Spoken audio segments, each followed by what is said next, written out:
Do you think it's time to get rid of prayers in schools, or at least compulsory prayers in schools? All schools in England and Wales, incidentally, are required to arrange a daily act of collective worship. It's something we've had here ourselves for many, many years, which pupils take part in unless a parent chooses for their child to opt out. And that's a freedom that parents have in Northern Ireland too.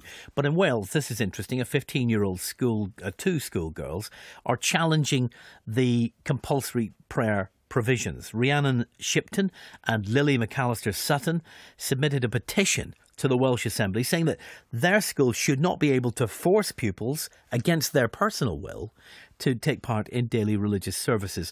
Rhiannon says she and many of her friends simply don't believe in God and they shouldn't have to say prayers. Every morning, each year has to have an assembly, and in the morning at the end of each assembly you have to recite the Lord's Prayer. But if you don't do it, a lot of the time you get told off. They don't have any meaning to school education. They don't have anything to do with our education. They won't guarantee A stars in our exams. Some of my friends asked teachers why we had to do it, and they didn't really know. That's Rhiannon Shipton, 15 years old, making the case for her freedom as an individual at 15 years old to make the decision for herself, not for her parents to make the decision to withdraw her. That they can do. But she has, at the age of 15, no right to do that in Wales, and no right in Northern Ireland either to do that. It's a parental right. Pastor Paul Burns is with us, along with Jane Donnelly from the Humanist Association of Ireland. Welcome to both of you. I know you're going to agree, Jane, with what you've just heard from Rhiannon in terms of the rights of 15-year-olds to withdraw themselves. Let me ask Paul Burns, first of all, do you agree? Well, I believe that if a child is feeling traumatised, so traumatised, as these young girls are saying, and sorry to interrupt, no one's mentioned trauma. This isn't about trauma. Well, basically what they were saying. Choice. Well, one of the parts actually, and what I read up before it came on, they were saying that it was actually affecting them. They were saying that they were actually getting upset over the fact that they felt they were being forced. So that's a matter they would. It's actually in a media report actually on the website. But basically, that is something that really they should take up with their parents, and their parents can take up with the school.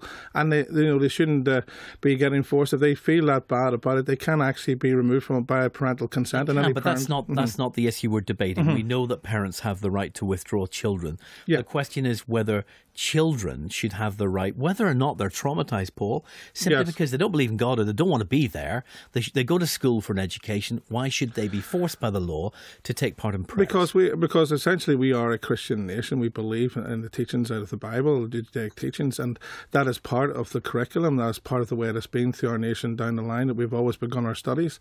The same as Parliament begins with prayers, the same as councils begin with prayers, schools begin with prayers. MPs are not required to go to those prayers. What's that? MPs are not required to go to prayers. No, and equally the pupils aren't required if the parent makes a request on their behalf. Jane Donnelly, is that sufficient? Parents can withdraw the children. Hiya. It's Hi, nice welcome. to be Good on to talk here. to you. I'm actually from Atheist Ireland, not the Humanist Association of Ireland. I do apologise. Atheist Ireland. Atheist Ireland I'm from.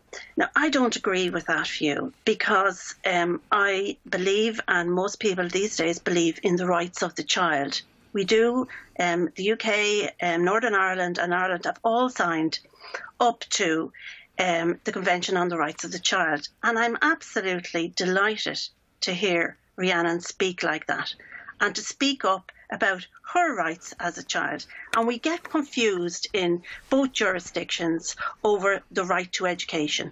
The right to education belongs to the child, not to their parents. Okay, let me ask you a couple of questions. How old do you think the child needs to be able to exercise the right, as you've described it, to withdraw themselves from prayers and schools? Well, what the UN has said is that we must take the best interests of the child when making decisions. And we must respect, and they have a right to respect further views of the child. Yes. But it all has to do with the evolving capacities of the child. Now, there could be a 15-year-old somewhere that couldn't feel they would make those decisions. They're confused about them. But that's obviously not Rhiannon and No, Lily. she's a very articulate 15-year-old. But at what age should we have an age? Deny them their but should right? we have Why an would you age at deny which point? that? Do we need an age?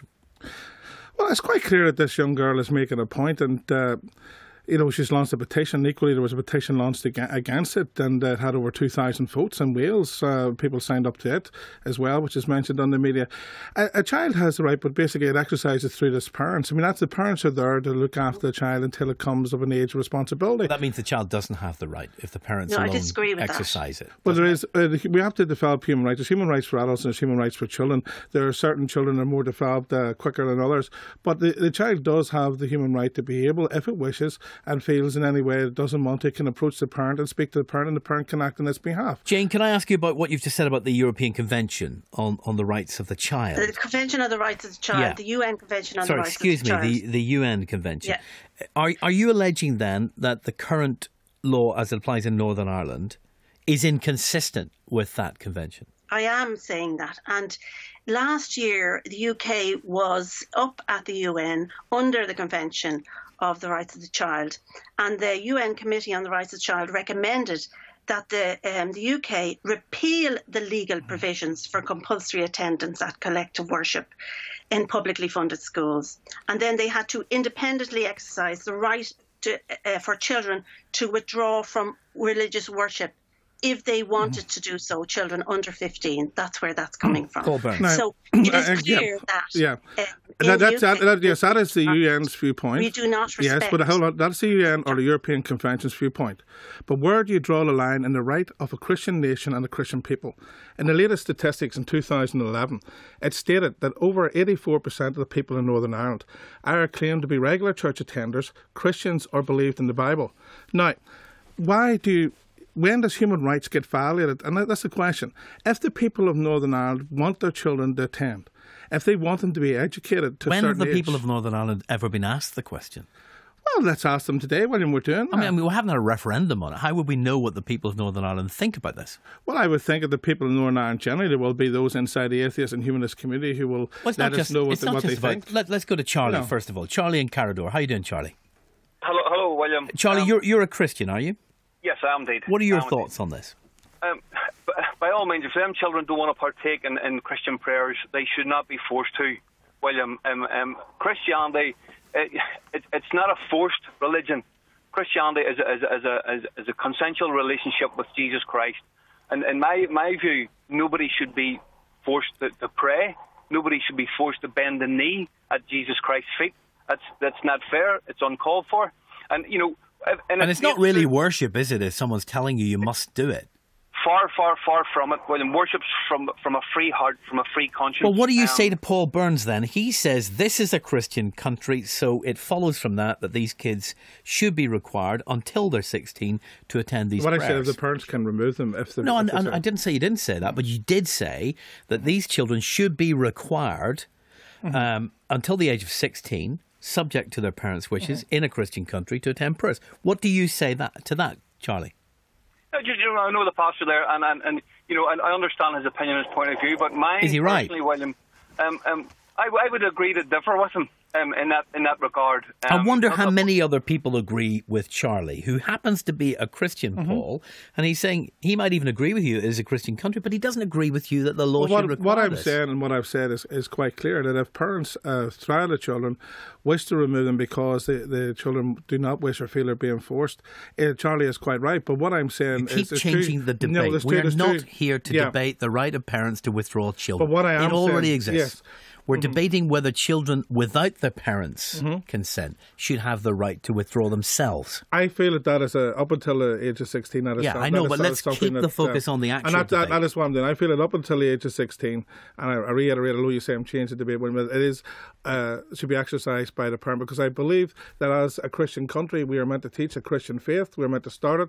That's the way I went to school. Is this a theocracy or something we're living in? No, that is for the wish of the people. The wish of the people of Northern Ireland is that they want to have prayers for their children. They want their children educated in the Christian system. And that is the wish of the people. Jane Donnelly, do you accept Northern Ireland, unlike other parts of these islands, is actually still demographically a very religious place? I think that people are missing the point here, that it is the rights of the child. They don't understand and they don't take on board. And maybe it is something that is evolving, that children have rights in their own regard. And especially after the history of the abuse of children in this country, that we must take on board that's a very poor that's a ridiculous argument. But no, I didn't interrupt you. No, but that's a ridiculous argument. I have to interrupt you. You cannot talk about abuse. Just as I've told Paul, we're not talking about we're not talking about abuse here. We're talking about prayer in schools. You cannot say that Christianity is abuse of children. I'm sorry. She didn't say that. She didn't say that. But we're not talking about the abuse of children in this conversation. Children have rights, and they have a right to respect. But they don't have unrestricted rights, Jane. Jane, Convention on the Rights of the Child. Children do not have unrestricted rights. What if a child says at the age of 15, I don't want to go to an English class, or I don't want to do geography? Should they have the right to withdraw from that? That is under the state curriculum. That there is. Children have evolving capacities, and we have to understand that, and we have to take on board that they have views and they need to be heard, and we should listen to them and take their views. RE and collective worship are also under the state curriculum. Yes, but there's two girls, Rhiannon and Lily, and they are speaking out about this now, and I think that they should be heard. And we should listen to them. Well, I find it very significant. What they have to say. I find it very significant. They are making a point. Yeah, one at a time. One at a time. I find it very significant that every time I'm hearing from minority voice, and I don't mean to be insulting, but I hear from the humanists and I hear from the atheists, you've got to do this, you've got to do that. It's all about removing Christianity, removing religion, removing chaplains from hospitals, all the different issues. You know, it's always a smaller amount of people telling us what we must do. I think, as William pointed out at the very beginning, if it is the wishes of the people of Northern Ireland who are more religious, more Christian, there's also Jewish and Muslim congregations as well inside our country, if the wish is that they want to begin with prayers in the schools, then it's the wishes of the Northern I didn't point that out. You pointed that out. I'm not taking a view on that myself. Atheist Ireland works with evangelicals and we work with the Ahmadi Muslims. So we do work with people. But and as we've heard in this conversation, Jane, children have the right to freedom of conscience. There are some Christians who disagree with Paul on this. Convention of the Rights of the Child. Let's go to that we must respect that. Let's go to Paul, who's in Ardoyne. How you doing? Hi, Paul. Hello, Paul. I have to agree with Charlie. Charlie was entirely right. Your idea of your version of religion is yours. It's something personal between you and your idea of God. And it's not up to schools or anyone else to dictate how and when you should worship. That is something between you and your God. Does that mean, Paul, that you don't think there should be any collective worship in state-funded schools at all? Absolutely. I think it should be entirely free from worship. That's part of the problem in this country. There's far, far too much religion and not enough Christianity, if you want to put it that way. If I can just comment that. You probably agree with that. I would agree with you on that one, because I've been at school assemblies in both sides of the community, and it's just been Christianity, thank God.